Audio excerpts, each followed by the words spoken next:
মানে হোমস্টেতে থাকার একটা মূলত বিশেষ কারণ হচ্ছে যে এখান থেকে গাইস কাঞ্চনজঙ্ঘা ভিউ দেখা যায়। দেখতে পাচ্ছেন কাঞ্চনজঙ্ঘা পাহাড় পুরো বরফে ঢাকা, অসাধারণ লাগছে, অসাধারণ।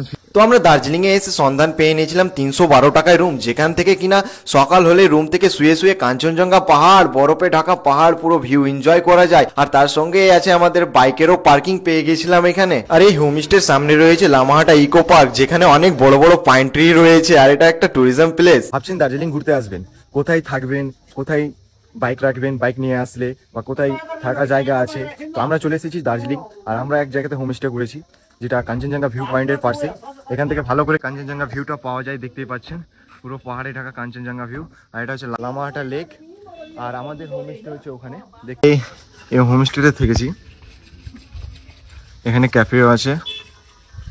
আমাদের হোমস্টের নাম হচ্ছে কাঞ্চনজঙ্ঘা ভিউ পয়েন্ট, মানে কাঞ্চনজঙ্ঘা ভিউ হোমস্টে লামাহাটা। আর তোমরা যদি বাইক নিয়ে আসো তো এখানে বাইকের পার্কিংও আছে, দেখতে পাচ্ছেন। তো আমরা এখানে মূলত বাইক রেখেছি। এখন আপনাদের আমরা যেটা রুম নিয়েছি ওই রুমের কাছে যাচ্ছি। একটু নিচে যেতে হয় রুমটার জন্য, আমরা এই উপরের রুমটা নিই। আমরা নিচে গিয়ে আবার উপরে উঠতে হবে। দেখছেন অনেকগুলো হোমস্টে আছে, আর এই রুমটা আমরা নিয়েছি। তো আমি এখন আপনাদের আমাদের রুমটা দেখাবো কিরকম আছে। আমরা 4 জন এসেছি টোটাল, দুটো বাইকে। আর এটা আমাদের রুমের ভিউ। আমাদের রুমে ম্যাক্স আছে, ম্যাক্সকে এখন বিস্কিট খাওয়ানো হচ্ছে, ম্যাক্সকে বিস্কিট দেওয়া হয়েছে। আর ওটাতে একজন ঘুমানো যাবে, এটাতে 3 জন আমরা ঘুমিয়েছিলাম এই বেডটাতে। আর এখান থেকে পুরো উইন্ডো ভিউ, কাঞ্চনজঙ্ঘা ভিউ পাওয়া যায়, দেখতে পাচ্ছেন। আর এর নাম হচ্ছে ম্যাক্স। Max hello. আর এই তো কাঞ্চনজঙ্ঘা ভিউ, উইন্ডো খুললেই ঠান্ডা ঠান্ডা বাতাস, পুরো কাঞ্চনজঙ্ঘা ভিউ পাওয়া যায়। আর এই নভেম্বরের মাসটাতে বেশি কাঞ্চনজঙ্ঘা ভিউ পয়েন্টটা দেখা যায় ভালো করে, যেহেতু এখানে কোনো মানে কুয়াশা থাকে না। এই উইন্ডো থেকে ভালো দেখা যায়, ঘুমিয়ে ঘুমিয়েই দেখতে পাওয়া যাবে এই উইন্ডো থেকে। ওয়াশরুমও মোটামুটি ঠিকই আছে, ঠান্ডার জন্য বেসিন আছে, গোসল করার জন্য সবকিছু আছে, একটা টাওয়াল দেওয়া হয়। আর এই তো আমি গিজার অন আছে, এখন গোসল করবো বলে। একটা মিরর আছে। আর আমাদের সব পুরো রুম এখন গোছানো নাই। এই ভিউটা যখন সকাল হয়, মানে মর্নিং টাইমে যখন সানটা পাহাড়ের উপরে পড়ে, পুরোটা দেখে মানে মন ভরে যায়, মন ভরে যায়।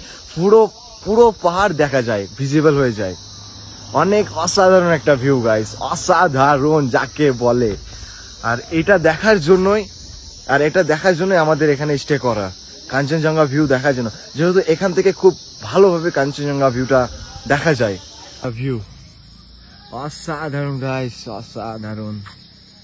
তো এই লামাহাটা ইকো পার্কের সামনে অনেক রেস্টুরেন্ট বা হোমস্টে রয়েছে, যেখান থেকে আপনারা যদি পুরো প্যাকেজ নিতে যান, মানে পার ডে 1500 থেকে 1000-এর ভিতরে রুম অ্যান্ড খাবার 4 বেলা পেয়ে যাবেন। তো আমরা ওখান থেকে খাবার নিইনি, কারণ আমাদের পুরো প্ল্যানটা ছিল ঘুরে বেড়ানোর। তাই আমরা সকালে এখানে ব্রেকফাস্ট করে নিলাম, তারপর ঘুরতে বেরিয়ে গেলাম। আর রাত্রেবেলা আমরা একটা অন্য রেস্টুরেন্টে ডিনারটা সেরেছিলাম, কারণ ওখানকার খাবারে অনেক অপশন ছিল। আর ওখানকার রুম রেন্ট প্রায় 1000 থেকে 1500 টাকার ভিতরে পার পার্সন পেয়ে যাবেন। আর আমরা যেখানে থেকেছিলাম সেখানে 312 টাকায় পার পার্সনে আমরা রুমটা রেন্ট নিয়েছিলাম। আর এখানে খাবারে অনেক টেস্ট ছিল, অনেক ভ্যারাইটি ছিল। আর এটা আমাদের হোমস্টের পাশেই হোমস্টেতে। আর রাত হলে গাইস এখানে ছোট ছোট আলো জ্বলছে, যেগুলো অনেকগুলো বাড়ি কিংবা হোমস্টে হোটেল রয়েছে পাহাড়ের উপরে, পুরো লাইট দেখে মানে অসাধারণ গাইস, অসাধারণ লাগছিল।